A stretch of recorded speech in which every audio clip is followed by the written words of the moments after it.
이 시간 하나님 앞에 감사 기도함으로 오늘 또 말씀 묵상 나누도록 하겠습니다. 하나님 아버지, 하나님께 감사와 영광을 돌려드립니다. 날마다 우리가 하나님을 의식하고 하나님을 생각하고 살게 하시니 감사합니다. 우리가 주의 신을 떠나, 주의 성령을 떠나 어디로 숨을 수 있으며 피할 수 있겠습니까? 날마다 하나님의 임재, 하나님의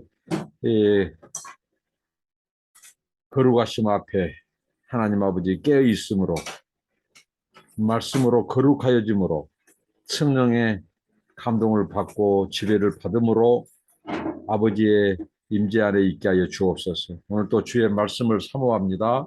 말씀하시고 깨닫게 하옵소서. 예수님의 이름으로 기도합니다. 아멘. 나의 갈 길을 다가도록입니다. 나의 갈 길 다가도록 예수 인도하시니 내 주 안에 있는 긍휼 어찌 의심하리요. 믿음으로 사는 자는 하늘 위로 받겠네. 무슨 일을 만나든지 만사형통하리라. 무슨 일을 만나든지 만사형통하리라.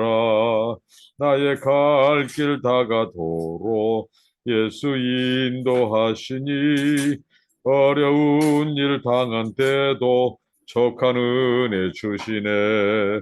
나는 심히 고단하고 영혼 매우 가라나. 나의 앞에 반석에서 샘물나게 하시네. 나의 앞에 반석에서 샘물나게 하시네. 나의 갈 길 다가도록 예수 인도하시니 그의 사랑 어찌 큰지 말로 알 수 없도다. 성령 감화 받은 영혼 하늘나라 갈 때에 영영 부를 나의 찬송 예수 인도하셨네. 영영 부를 나의 찬송 예수 인도하셨네. 아멘. 오늘 나누실 하나님의 말씀은 사무엘하입니다. 사무엘하 15장 24절로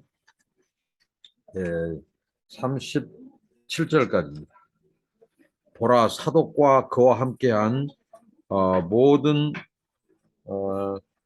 메이 사람도 하나님의 언약궤를 메어다가 하나님의 궤를 내려놓고 아비아달도 올라와서 모든 백성이 성에서 나오기를 기다리로다.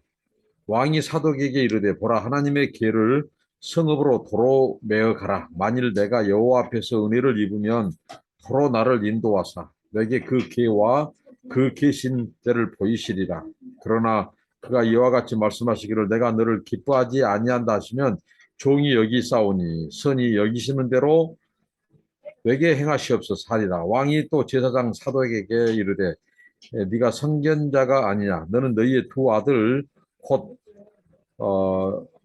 아히마스와 아비아달의 아들 요나단을 데리고 평안히 성읍으로 돌아가라. 너희에게서 내게 알리는 소식이 올 때까지 내가 광야 나루트에서 기다리리라 하니라. 사독과 아비아달이 하나님의 기회를 예루살렘으로 도로 메어다 놓고 거기 머물러 있으니라. 다시 감난산 길로 올라갈 때에 그의 머리를 그가 가리고 맨발로 울며 가고 그와 함께 가는 모든 백성들도 각각 자기의 머리를 가리고 울며 올라가니라. 어떤 사람이 다윗에게 알리되 압살롬과 함께 모반한 자들 가운데 아이도벨이 있나이다 하니 다윗이 이르되 여호와여 원하옵건대 아이도벨의 모략을 어리석게 하옵소서 하니라. 다윗이 하나님을 경배하는 마루턱에 이를 때에 아렉 사람 후세가 옷을 찢고 흙을 머리에 덮어쓰고 다윗을 맞으러 온지라. 다윗이 그에게 이르되 네가 만일 나와 함께 나아가면 내게 누를 끼치리라. 그러나 네가 만일 성읍으로 돌아가서 압살롬에게 말하기를 왕이여 내가 왕의 종이니이다. 전에는 내가 왕의 아버지의 종이었더니 이제는 내가 왕의 종이니이다 하면 네가 나를 위하여 아히도벨의 모략을 패하게 하리라. 사독과 아비아달 두 제사장이 너와 함께 거기 있지 아니하냐. 네가 왕의 궁중에서 무엇을 듣든지 사독과 아비아달 두 제사장에게 알리라. 그들의 두 아들 곧 사독의 아이 마스와 아비아달의 요나단이 그들과 함께 거기 있나니 너희가 듣는 모든 것을 그들 편에 내게 소식을 알릴지니라 하는지라. 다윗의 친구 후세가 곧 성읍으로 들어가고 압살롬도 예루살렘으로 들어갔더라. 오늘 다윗의 피난길에 일어난 일, 다윗의 피난길에 만난 이 사람들 이야기를 통해서 오늘 한번 말씀을 나눠보도록 하겠습니다.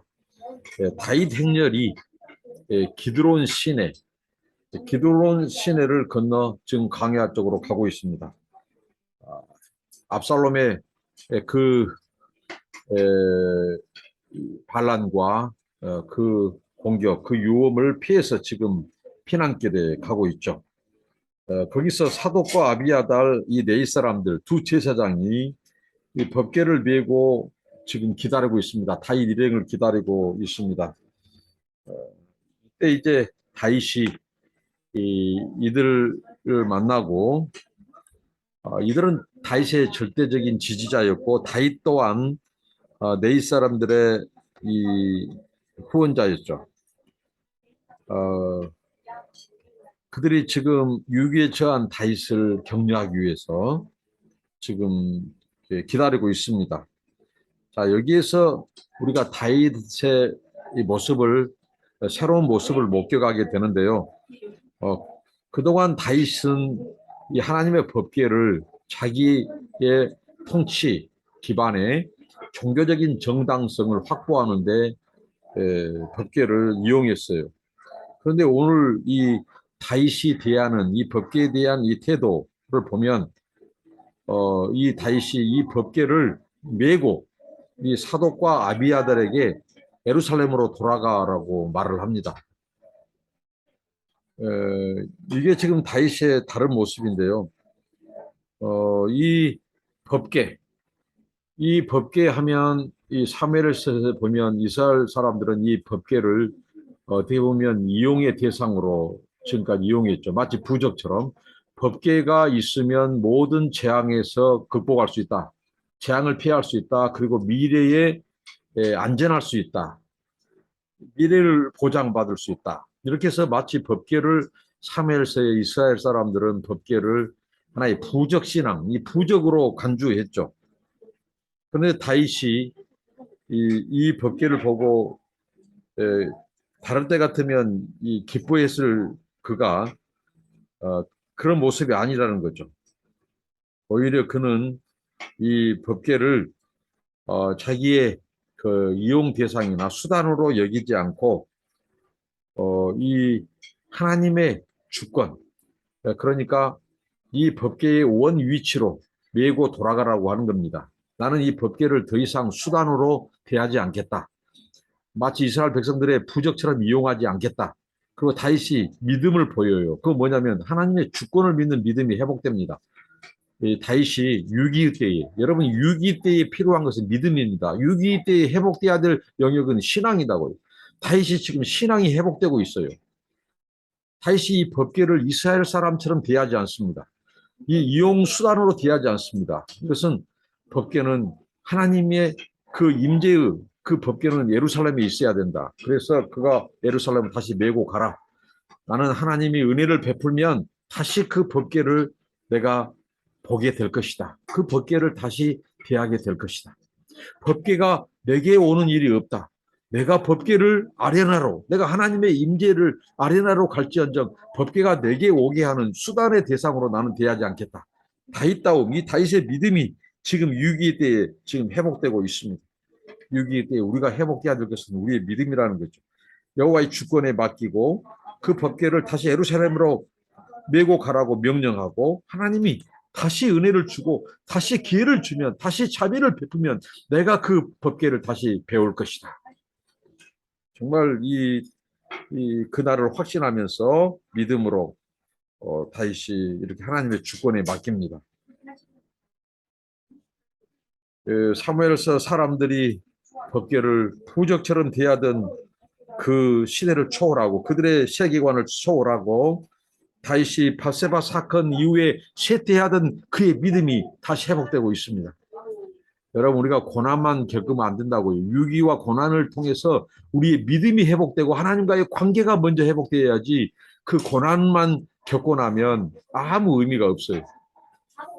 다윗이 지금 다시 믿음이 회복되고 있습니다. 신앙이 돌아오고 있습니다. 그러면서 그가 이 사독과 아비아달의 두 아들을 같이 데리고 가라고 합니다. 그러면서 그 예루살렘에 일어난 이 동태를 일일이 다 살피고 그때그때마다 너희 두 아들을 통해서 그 이 소위 말한 이 압살롬 그의 이 군대 그 통치 이 모든 동태를 나에게 알려주라고 말을 합니다. 위기의 순간 다윗은 신앙도 회복되고 다윗의 민첩함도 회복되고 다윗의 그 특유의 지혜와 민첩함과 이 전략이 다시 회복되고 있습니다. 믿음이 회복되면 지혜도 회복됩니다. 믿음이 죽으면 우리의 판단력도 흐려지고요. 이 민첩함도 지혜도 사라져요. 근데 다윗은 믿음이 회복되니까 그의 평소에 지혜로운 일처리 능력도 회복된다는 겁니다. 그렇게 해서 다윗은 압살롬의 동태를 살피기 위해서 그의 이 신복, 이 두 제사장과 그 아들들을 바로 압살롬의 턱 밑에다가 심어 놓게 된다는 거죠. 자, 그 다음에 다윗의 피난길이 묘사되고 있는데요. 다윗이 감람산 길로 올라갈 때 그가 머리를 가리고 맨발로 울며 가고 그와 함께하던 백성들도 그들이 자기의 머리를 가리고 울며 올라가니라고 사무엘서 기자는 이 다윗의 피난길을 묘사하고 있습니다. 이것은 무엇입니까? 바로 그들이 바로 슬픔과 수치와 슬픔의 피난길을 말해주고 있습니다. 저는 이것을 묵상하면서 하나님은 철저히 다윗을 하나님께서는 낮추신다. 그의 죄에 대한 대가예요. 죄는 혹독한 대가를 치르게 합니다. 죄는 우리에게 수치를 가져다 줘요. 다윗이 머리를 가리고 맨발로 슬피 울며 가는 것은 그의 왕궁에서 화려했을 때의 모습에 비하면 완전히 대조됩니다. 이것은 수치의 모습이에요. 죄는 우리에게 수치를 가져다 주고 죄는 우리에게 고통을 가져다 주고 혹독한 대가를 치르게 한다는 것입니다. 그래서 죄는 애초부터 지어서는 안 될 것이에요. 하나님께서는 이 다윗을 처절하게 낮추시는 거예요. 슬픔과 수치의 터널을 겪게 하고 있는 겁니다. 자, 이 위기 때에 또 그가 안타까운 소식 하나를 듣습니다. 뭐냐면 아이도벨. 이 아이도벨은 굉장한 이 다윗에게 있어서 전략가였어요. 제갈로 공명처럼 이 굉장한 이 지혜가 충만한 사람이었어요. 근데 이 아이도벨이 압살롬에게 가담했다는 소식을 듣습니다. 그 순간 다윗이 움찔하면서 나온 것이 바로 기도였어요. 하나님, 아이도벨이 이 계획이 모두 어리석은 것이 되게 해 주십시오. 다윗이 이 기도가 즉각적으로 나올 만큼 아이도벨이 압살롬에게 가담한 것은 다윗에게 충격이었습니다. 굉장한 이 번뜩이는 지혜의 사람이었어요. 그 전략가가 압살롬에게 가담했다는 것은 그에게 치명적이었어요. 그래서 하나님을 의지한 겁니다. 하나님께 바로 기도가 튀어나왔어요. 하나님, 이 아이도벨의 모든 계획이 어리석은 것이 되게 해주십시오. 여러분, 우리가 6.25 때에 이 다윗의 피난길에서 설상가상으로 수치와 이 어떻게 보면 슬픔을 겪고 지금 울고 가고 있는 그 상황 속에서 이 소식까지 들었다는 거죠. 그를 따르던 아이도벨, 그 전략가가 압살롬에게 가담한 이 배신자가 나왔다는 사실. 그럴 때 그는 하나님께 기도했어요. 여러분, 우리가 6.25 때 궁지에 몰렸을 때 우리가 할 수 있는 것은 기도뿐입니다. 그래서 다윗이 회복되고 있어요. 다윗의 믿음이 회복되고 지혜가 회복되고 그 다음에 바로 이 다윗의 기도가 회복되고 있다는 사실. 근데 하나님께서 이제 그 기도를 바로 응답해요. 바로 후세와의 만남입니다. 하나님은 후세를 붙여주셨어요. 후세를 만나게 해주셨어요. 후세가 이 아이도벨 이상으로 지혜가 출중한 사람이었어요. 이 후세가 다윗을 기다립니다. 그래서 이 다윗은 이 후세를 바로 예루살렘으로 보내요. 그래서 너가 바로 이 압살롬의 종이 되라. 이것은 곧 그의 전략이었죠. 압살롬의 턱 밑에 바로 신복으로 전략과 후세를 심는 것입니다. 그래서 모든 이 계략, 압살롬의 계략을 거기에 가면 두 사람이 있다. 바로 누구냐? 바로 사독과 아비아달 두 제사장이 있고 그들의 아들이 네가 모든 동태를 압살롬의 동태를 파악해서 그 두 제사장에게 말해주면 그 두 제사장의 아들들이 나에게 말해줄 것이다. 이게 다윗의 지혜입니다. 민첩함입니다. 신앙이 회복되니 민첩함도 지혜도 다 회복되고 있습니다. 다윗은 후세 카드를 압살롬의 턱 밑에다가 심습니다. 후세는 바로 아비아다를 이 소위 말하는 이 아이도벨을 능가하는 지략가였고 전략가였어요. 하나님은 한 사람이 배신하니까 하나님께 기도했죠. 하나님께서 저 무력화시켜달라고 숲으로 돌아가게 해달라고 저 아이도벨의 계략이 다 헛것이 되게 해달라고 하나님은 즉각 응답해 주셨어요. 후세를 붙여줬습니다. 하나님은 우리의 기도를 들으셔요. 다윗의 기도를 들으셨던 그의 피난길에 들으셨던 그 기도를 오늘 우리가 고난의 때에 고난의 행군길에 인생의 여정 속에 하나님을 의지하는 기도를 하나님은 들으신다는 것입니다. 그런데 또 여기에서 하나님의 섭리를 하나 또 우리가 깨닫습니다. 뭐냐면요. 이 후세가 이제 다윗의 명령대로 예루살렘에 가서 이제 어떻게 보면 이 압살롬에게 거짓 충성을 이제 다짐하죠. 내가 이전에는 다윗 왕을 섬겼는데 이제 압살롬을 왕으로 섬기겠습니다. 이것은 거짓 충성이죠. 어떻게 보면 유장 전술이죠. 그런데 그가 예루살렘에 들어간 시점을 보면 하나님의 이 섭리, 하나님은 우리의 걸음을 주장하신 분이에요. 정말 빈틈이 없어요. 지금 다윗과 후세가 만난 그곳은 어디였냐면요. 바로 그들이 이 감람산 꼭대기에서 만났어요. 근데 이 감람산 꼭대기에서 예루살렘 궁까지는 무려 1.6km밖에 안 돼요. 걸어서 30분이에요. 그런데 바로 후세가 예루살렘에 그 들어간 후에 압살롬이 그때 도착했다는 사실이에요. 만약에 압살롬이 먼저 도착했다면 어떻게 할까요? 뭔가 수상한 낌새를 차릴 겁니다. 알아차릴 겁니다. 너 어디서 왔냐? 누구를 만났냐? 사실대로 말해라. 이렇게 할 수 있어요. 근데 후세가 먼저 예루살렘에 도착하고 그 다음에 압살롬이 도착했다는 사실입니다. 이건 무엇을 말할까요? 하나님이 다윗을 붙들고 계시고 다윗을 돕고 있는 하나님의 섭리의 손길입니다. 하나님의 은총의 손길이에요.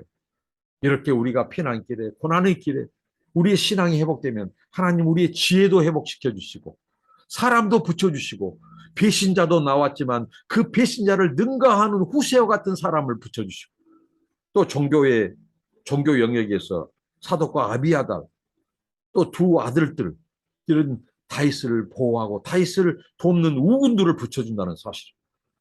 우리 하나님은 살아계십니다.